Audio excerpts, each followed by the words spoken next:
Rafael Caro Quintero, better known as El Narco de Narcos, was captured last 16th of July in San Simon Choix County, Sinaloa. This area borders the states of Sonora and Chihuahua and is the gateway to the so-called Golden Triangle formed by Chihuahua, Sinaloa, and Durango. This area marks the epicenter of drug trafficking in the country. The SEMAR, the Mexican Marina Secretary, working with the Mexican Army, in an operation carried out by the Attorney General's Office of the Mexican Republic, captured the Capo Narco. He was found hiding in the bushes by MAX, a canine agent, part of the Mexican Marina Secretary. Max is a 6-year-old bloodhound, part of the 300 SEMAR canine unit. This kind of hound is well known for having a sharp sense of smell that gives them the ability to find people and drugs through open spaces. They're useful for both rescue and security work. Fortunately, this capture also took the life of 14 of the 15 Navy agents who participated in the capture operation. Local media reported that a Mexican Navy Black Hawk helicopter, which allegedly participated in the operation to capture Caro Quintero, crashed near the Los Mochis International Airport. SEMAR notified this by a release that said occurred during operational activities carried out by this institution. But the causes of the accident are unknown at the moment. The institution said that the corresponding investigations will be carried out to determine the causes that could have caused the accident of the aircraft. Also, that at this point there is no information that relates the plane crash to the arrest of Caro Quintero. Was this accident caused by other members of the cartel? Or was it the incompetence of SEMAR agents? Comment down below and leave your opinion on what really happened. Don't forget to like the video too, and subscribe and hit the notification bell as well. Ken Salazar, U.S. Ambassador in Mexico, stated that the arrest of El Charral was carried out exclusively by Mexican authorities without the intervention of the DEA or U.S. forces. The ambassador declared that the U.S. government's DEA was in great need of help in locating and arresting him. But he specified that the arrest was made by members of the Mexican Navy Secretary and that no U.S. government forces took part in the tactical operation that resulted in the capture of the Capo Narco. However, some press releases informed that the DEA was crucial in his arrest. This includes providing money to informants to verify his whereabouts. Mexican authorities allegedly had 13 opportunities over the past few weeks to make the arrest. Although the drug lord was made thanks to intelligence services, DEA officials claimed that his capture was a result of alleged betrayals. Another statement made by the anti-drug agency assured that the DEA team in Mexico worked together with Mexican authorities to capture, arrest Rafael Caro Quintero.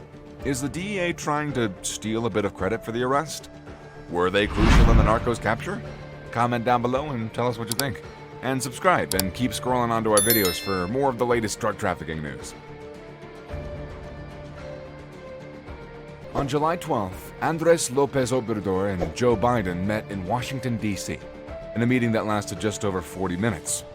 Here, they discussed issues such as migration, energy, COVID-19, and self-sufficiency. This meeting took place in a tense context, since Mexican President Lopez Obrador decided to absent himself from the last summit of the Americas held last. It is said that this no-show was made in protest for not including Cuba, Nicaragua, and Venezuela in the list of the summit attendees.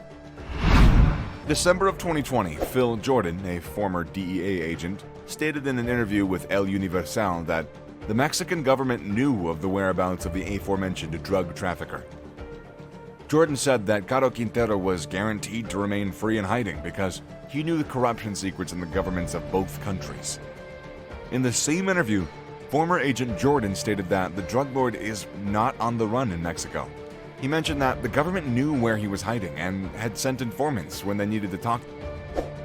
According to his statement, it was very difficult to arrest him, as long as he had the government extorted for the information that he had. The corrupt are trembling in Mexico and the U.S. over the arrest of Caro Quintero and whether he'll be extradited to face U.S. justice. This makes them tremble. They are people in the U.S. and Mexico who know the whole truth. Caro Quintero is a golden bullet for the Mexican president's government to negotiate with the U.S., declared Jordan last 17th of July after Caro Quintero's capture. It is a strange coincidence that the drug trafficker was found just days after the meeting between the presidents of Mexico and the United States. This event gives more strength to the statements made a few years ago by Phil Jordan. Another factor that gives even more strength to the ex-DEA's words is López Obrador's dialogue position with Narcos. AMLO was interviewed on July 5th during a press conference at the National Palace by considering that they're also human beings. When asked if such a peace treaty would include Narcos as well, the Mexican president gave a positive answer. Second time that López Obrador has expressed his position of dialoguing with these criminals. A position that might imply that there is a nexus between the government and the Narcos. Is AMLO on Narcos? What do you think that he should do about him? Leave a comment down below and tell us your opinion. And if you've come so far in the video, hit the notification bell and like the video. El Capo Narco faces a dark outlook, as the United States has never stopped demanding justice for the death of Kiki Camarena, and is now demanding his extradition to his country. For 8 years, his defense filed a lawsuit to prevent Caro Quintero from being extradited to stand trial in the United States. Meantime, he returned to narco trafficking activities. While he was on the run in 2021, a collegiate court ruled that Caro Quintero could be extradited. However, this July 18th, Judge Federico Reséndez Neri of the Amparo District in Criminal Matters in Jalisco took the precautionary measure presented by Narco's sister, Cris Angelica Caro Quintero, in which she requested protection against deportation and expulsion from the country.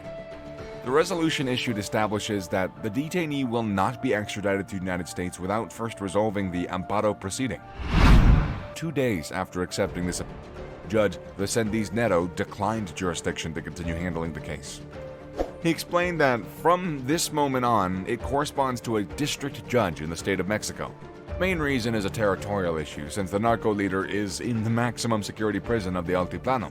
According to the court ruling, this sentence in the case must be handed down in the state where he's serving prison time.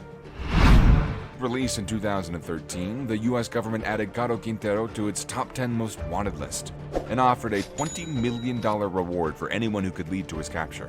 Likewise, the DEA has him on his list of the 10 most wanted fugitives since 1987 in the Central District Court of California. He's also intended to be tried. Following his capture, the U.S. District Court for the District of New York reiterated the charges against him, with an account of his illicit activities from 1980 to 2017, including while he was in prison. The DEA assures that Caro Quintero continued with these illicit activities under the protection of the Sinaloa cartel. FBI records establish that El Capo is implicated in violent crimes in aid of organized crime and conspiracy to commit violent crimes in aid of organized crime. Also, his FBI criminal record states that he allegedly holds a key active leadership position in directing the activities of the Sinaloa Caro Quintero drug trafficking organization within the Badiraguato, Sinaloa region. You still watching? Seems like you're probably enjoying it. Don't forget to like the video, subscribe to our channel, and keep on watching more videos about the Narcos world.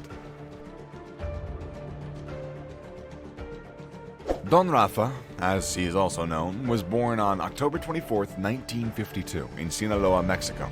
A curious fact is that he only finished elementary school. His father died at an early age and took care of his family working as a cattle rancher and as a truck driver. In the 1980s, together with Miguel Ángel Gallardo, they founded the Guadalajara cartel. If you want to know more about Miguel Ángel Gallardo and the Guadalajara cartel, then watch our video, Miguel Ángel Gallardo, Jefe de Jefes, the boss of bosses. First, leave us your like and subscribe to the channel. Narco de Narcos became the largest exporter of marijuana, but he also trafficked cocaine and heroin. It's estimated that his fortune reached approximately $500 million. Between 1982 and 1984, Kiki Camarena, a Mexican-American DEA agent who infiltrated the cartel, was responsible for the seizure and destruction of a 2,500-acre marijuana crop. As a result, Camarena was castrated, tortured on cartel orders. His body was found in a ditch next to that of Mexican pilot Alejandro Zavala. In 1985, he was arrested in Costa Rica and sentenced to 40 years in prison. In 2013, the Collegiate Court in Criminal Matters of the Third Circuit of Jalisco considered that Caro Quintero should have been tried by a local court, not a federal one. So he was released when he still had 12 years left to serve. A few days later, when they reversed their ruling, Capo Narco had already disappeared. He was a fugitive until a few days ago, and after 13 failed attempts, he was captured and sent to the Altiplano prison. This is a facility that became famous after the Chapo Guzman managed to escape in 2015. Don Rafa, it seems, does not have the same power as he did in his glory years. In an interview with journalist Anabel Hernandez, he expressed that he is still not linked to the drug trafficking business, among other statements in which he stated that he was falsely accused. Still, it's well known that Caro Quintero does not have the same power in the cartel as he did a few years ago. Samuel Gonzalez, founder of the Organized Crime Office of Mexico's Attorney General's office, and now a security analyst, said that the capture may not have had such an important effect on criminal life since Caro Quintero is not as powerful as he was a few decades ago. Anyways, it is well known that Caro Quintero does not have the same power in the cartel as he did a few years ago. This arrest even generate more violence in territories such as the state of Sonora, where there are bloody struggles for control. Will Caro Quintero's capture have a big impact? In what way? We'll read you in the comments below. Don't forget to like our video and watch the next one right away to stay updated with the latest news on our channel.